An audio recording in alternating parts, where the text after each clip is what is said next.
बिस्मिल्लाहिर्रहमानिर्रहीम। आज हम मौलाना रूमी की मसनवी नंबर 19 को डिस्कस करते हैं। मौलाना रूमी ने जो कुछ भी मसनवी में कहा है उसमें बेशतर हिस्सा किस्से और कहानियों के ऊपर मुश्तमिल है। उन्होंने मुख्तलिफ़ किस्सों की सूरत में चीज़ों को बयान किया है और उन्हीं से मिसालें अख़ज़ करके वो चीज़ों को वाज़िया तौर पर एक्सप्लेन करते हैं। यहाँ पे मसनवी नंबर 19 के अंदर एक तोते और दुकानदार की कहानी है जो कि अशार की फॉर्म में लिखी गई है, और इसमें मौलाना रूमी बेसिकली एक आम इंसान और सूफ़ी के दरमियान फ़र्क को वाज़िया करते हैं। एक आम इंसान सोया हुआ इंसान है और एक सूफ़ी बेदार शख्स होता है। तो इसके लिए मौलाना रूमी ने किस्से का सहारा लिया जो कि तोते और दुकानदार की सूरत में है। हम इस वीडियो को 2 हिस्सों में डिवाइड करेंगे।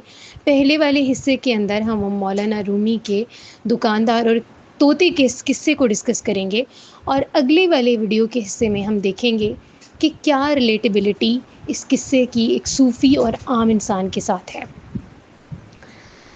एक दुकानदार था और इसका एक तोता था। तोता बड़ा खुशनवा, हरा भरा और बोलने वाला था। तोता दुकान की हिफाजत भी करता था और जो ग्राहक आते थे इनसे बातें भी करता था। तोता इंसानों से इनकी ज़ुबान में बात करता और तोतों की तरह वो तोतों की ज़ुबान में भी बहुत ताक था। एक दिन दुकान का मालिक अपने घर चला गया और वो दुकान की हिफाजत की ज़िम्मेदारी तोते पर डाल गया। अचानक दुकान में एक बिल्ली आ गई और वो एक चूहे के पीछे दुकान में घुसी थी।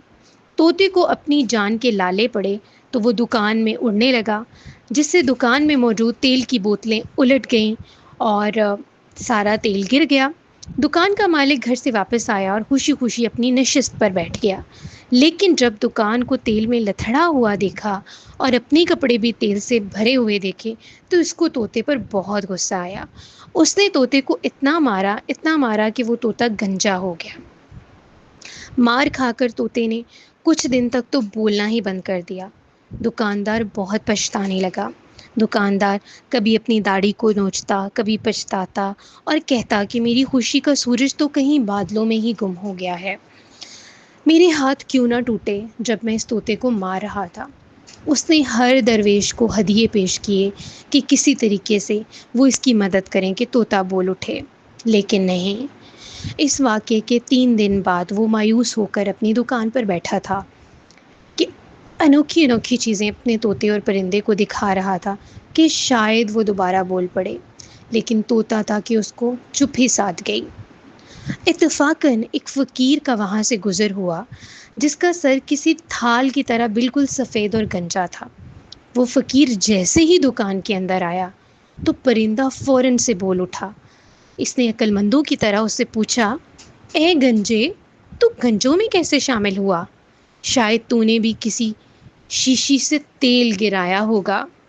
तोते की इस मंतक पर इर्द गिर्द मौजूद लोग हंस पड़े और तोते ने फ़कीर को अपने ही जैसा समझ लिया, क्योंकि आँख वाले लोग फ़कीर की असलियत को देख पाते। अब तोते के पास तो वो आँख नहीं थी कि वो फ़कीर के इनर सेल्फ को देख पाता।